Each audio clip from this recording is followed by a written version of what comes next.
Hello and welcome to another 2-minute top tip during lockdown.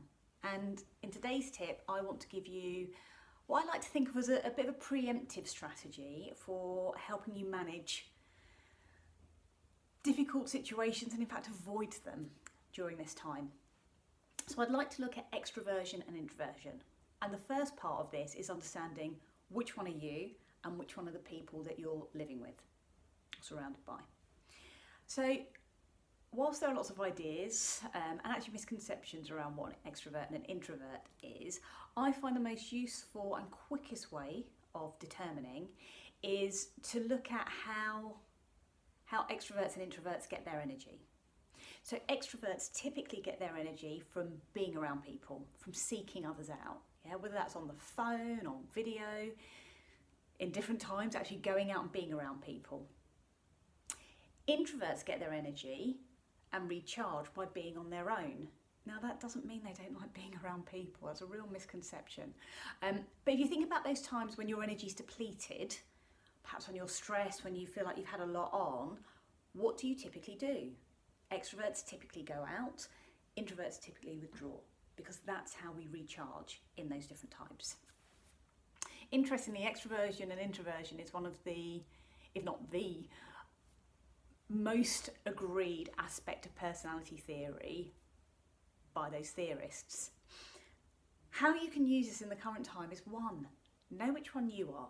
So I'm an extrovert and right now I can't go out and play with all of my friends and be around them in the way I like to. I'm not out there with the head teachers and school leaders I love being with. So one of the ways I can get my energy is to connect in these different ways, online, through video, calls with my friends, through messages and so on, because it gives me some level of that connection and the place that I become energised. Equally, my husband is absolutely an introvert. And right now he's gone from me being out and about every day in schools to being at home every day. Now don't get me wrong, we love each other very much, but he needs time when he can be on his own and he can recharge by having that space for his introvert energy. Now knowing that means we can do different things to keep ourselves in balance. So with my husband, we have times when I'll just totally leave him alone. I won't go anywhere near the room he'll be in, and it'll be almost as if he's on his own so that he can get that recharge, because we've been in lockdown for quite a while now. That lack of the real energy we need is going to start to have an effect.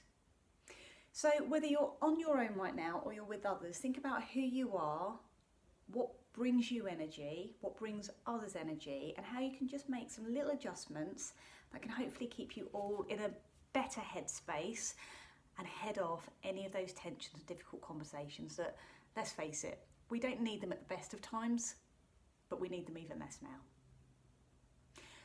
I'll confess this tip was a little bit longer, but I do hope it's useful, and stay safe. I hope to be seeing you out there in the real world soon, as and when it's right.